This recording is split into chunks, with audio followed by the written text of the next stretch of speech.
In this video, we're going to review what we already know about intermolecular forces, put it all together, so to speak, and then introduce a few new ideas. So what I have depicted here are 4 different molecules. And what I would like you to do is pause this video and think about which of these molecules has the highest boiling point, second highest, third highest, and fourth highest boiling point, just based on what you see in their structures and what they are made up of. All right, now let's work through this together. Now, there's 2 key types of intermolecular forces that we have talked about. The first is your London dispersion forces. I'll just call that LDF. I'll write that up here. London dispersion forces. And then the other one is dipole-dipole forces. I'll write that down here. Dipole forces, which we could view hydrogen bonds as a special and especially strong case of. Now, if we just thought about London dispersion forces, how would we rank these? Well, London dispersion forces are going to be proportional to the polarizability, which is proportional to the electron cloud size, which is proportional to the molar mass. And so if you just looked at London dispersion forces, you would expect the largest London dispersion forces to be from the largest molecule right over here, diethyl ether, followed by ethanol, followed by methanol, followed by water. Now, what about dipole-dipole forces? Which of these is going to be the strongest? We can see that water, methanol, and ethanol can all form hydrogen bonds. You have an oxygen bonded to a hydrogen. This is a very polar covalent bond. Electrons will spend more time around the oxygen than the hydrogen. And so that creates those partial charges that are the basis of hydrogen bonds. And water will form more hydrogen bonds than methanol or ethanol because you have 2 hydrogens in these polar covalent bonds with oxygen versus with methanol and ethanol, you only have 1 oxygen-hydrogen covalent bond in each of them. The carbon-oxygen bonds are also polar covalent, but the disparity in electronegativity isn't as large as the oxygen-hydrogen bonds, and so they will not contribute as much to the molecular dipole. So thinking about dipole-dipole, I'd put water as number 1.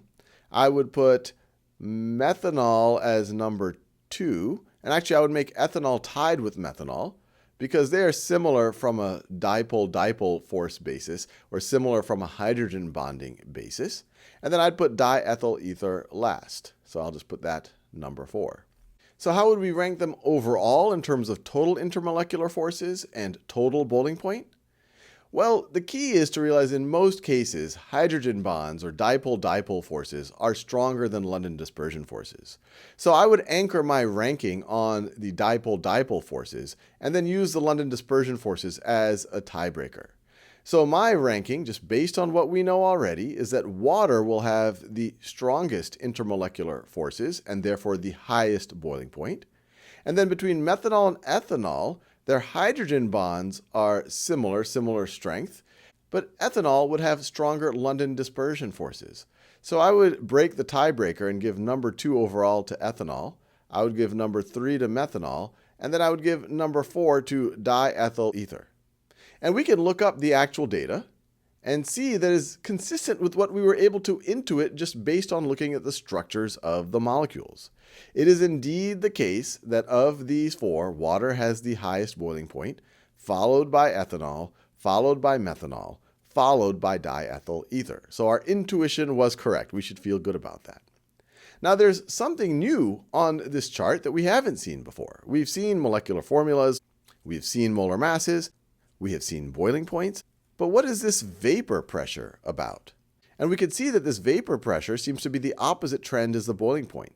Things that have higher intermolecular forces have a high boiling point and low vapor pressure, and things that have a relatively low boiling point and smaller intermolecular forces have a high vapor pressure. In other videos, we'll go into depth on vapor pressure, but I'll give you a little bit of a primer just to understand why that makes sense. So vapor pressure is given at a temperature. And so what you imagine is, imagine some type of a closed container at this temperature, so it's at 20 degrees Celsius. And let's say you put one of these substances into it at a liquid state. So you put one of the substances, and I'm just drawing all of the molecules as these little circles right over here. They are at a liquid state. Now we know that they're all moving around. In fact, by having temperature, each of these molecules are going to have some kinetic energy to them. And they're all going to have different kinetic energies because they're all bumping into each other. Some of them are moving faster, some of them are moving slower. And every now and then, some of them have the right kinetic energy and the right position to break free of the intermolecular forces that are keeping them in the liquid state. And so some of these are going to break free and go into a vapor state. Now, once you have some of these molecules in a gas state or vapor state, they're still all bouncing around in different directions. They have different kinetic energy. Some of them will eventually bump back into the surface of the liquid and be captured by intermolecular forces again. And there's some pressure of these molecules, vapor pressure, and the pressure is just from these molecules bouncing around. There's some pressure at which we have an equilibrium, where we have the same amount going from the liquid to the gas state as going from the gas to the liquid state. Now, if you're dealing with something like diethyl ether that has a lower boiling point and lower intermolecular forces, that means that a lot more of it at, say, 20 degrees is going to go into your vapor state, into that gas state. And so you're going to have a higher pressure until you get to equilibrium, and you can see that there. Likewise, if you have something like water that has stronger intermolecular forces, fewer of those molecules are going to break free into the gas state before you have your equilibrium.